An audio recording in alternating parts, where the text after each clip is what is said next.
Morning, fellow zombies, again. We are at World War III. I shit you not.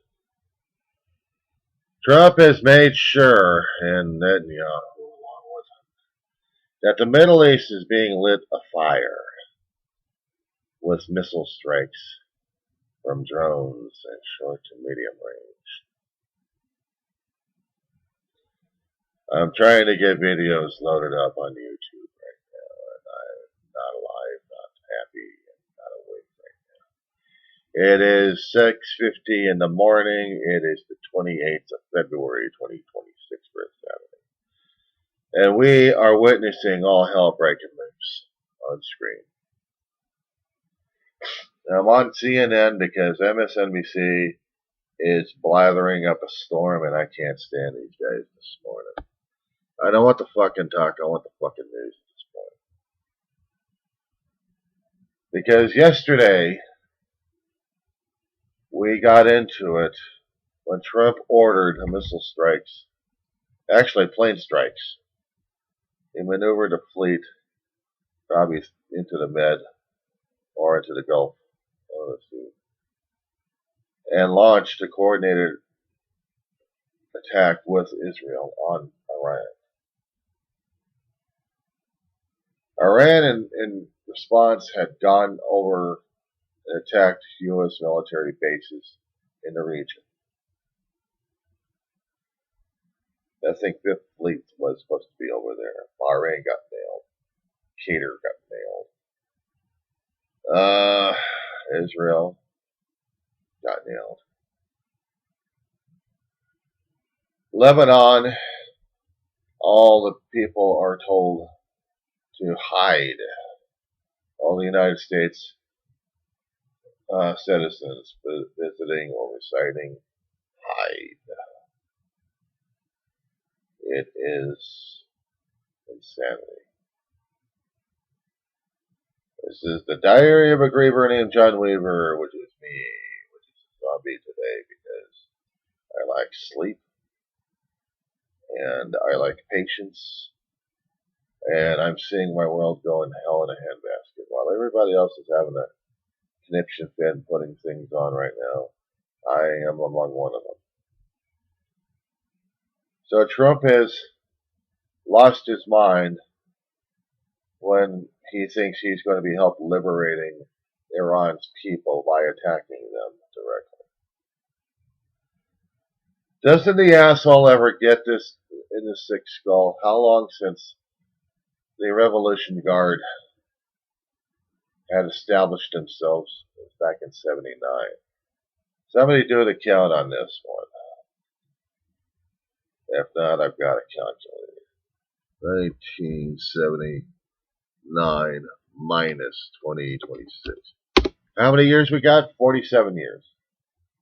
That's just enough time to establish a foothold and major military operations.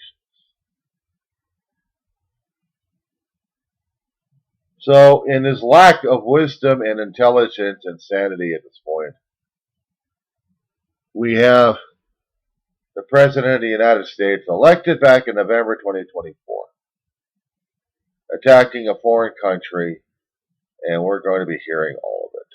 I'm turning on CNN. I'll be switching from MSNBC and CNN to get the feeds, but that the president announced this morning. Yeah, clearly a lot of targets for the Iranians in the Tel Aviv area, and good luck over there. Just stay safe.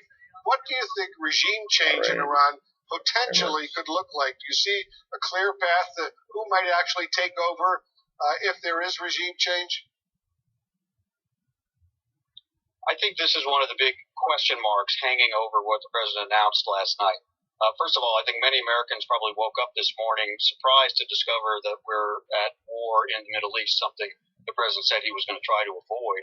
And he really didn't do very much to prepare the public or discuss with the public what his strategy was, what the goal was, why it was imminent, and why it was necessary to take this action now.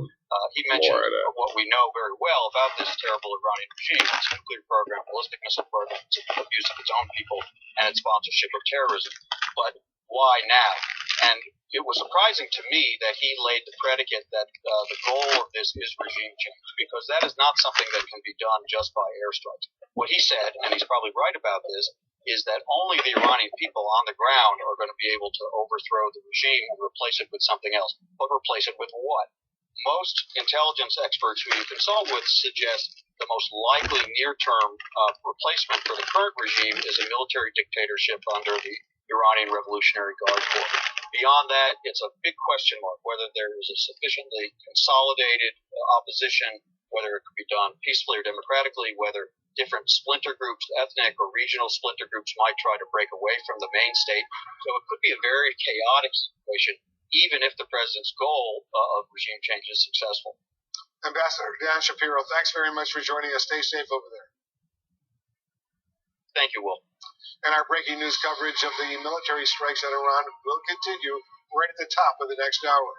The U.S. and Israel launching a massive and coordinated attack. We have details. We'll be right back. This is CNN.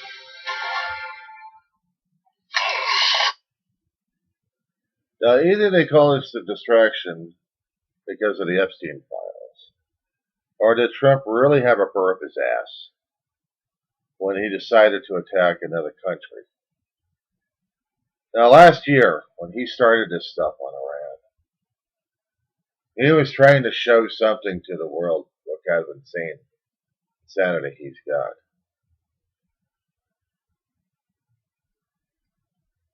He's lost his mind. Congress will not do a 25th on him.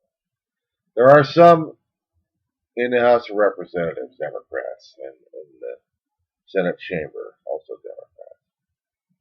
They're trying to get the resolutions passed, or at least put on the floor for debate, of if Trump is actually sane. With all the stuff he's been doing to people, is it constitutional? Now, the bitch of it is, I wish I was a pure legal scholar. I would be arguing the demerits of the ruling that came before Trump got into office. That the Supreme Court had given Donald Trump. He used that advantage, so his staff, to do shit to the American people. And that included veterans and military folks. I'm going to get debated on this one. But Trump and his followers don't care who and what they heard. They don't want things coming out to light. They're trying to protect their Fuhrer. The same asshole we voted in office. The same mental degenerate. Mentally handicapped. However kind of polite euphemism or political correct terminology you would use for Trump. He's fucking nuts.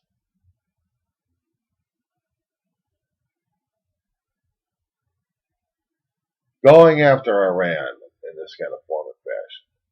Hooking up with Israel for this. Do they realize what kind of after effects and instability we're talking about in the region? United Arab Arabs are under attack. Bahrain's under attack. Qatar's under attack. Saudi Arabia maybe next. Any place that actually has U.S. presence is being under attack, and Israeli. And so Israel's going to be paying for it. And so will Lebanon. That's why I have to keep monitoring the national news to see what the hell's going on. Because we're doomed. I wish there was help. I wish there was hope. I wish we weren't going through this damn shit, but you know, I think we're worse than a Twilight Zone right now. Hope and pray. We got left. Yes, we ain't got any help coming down.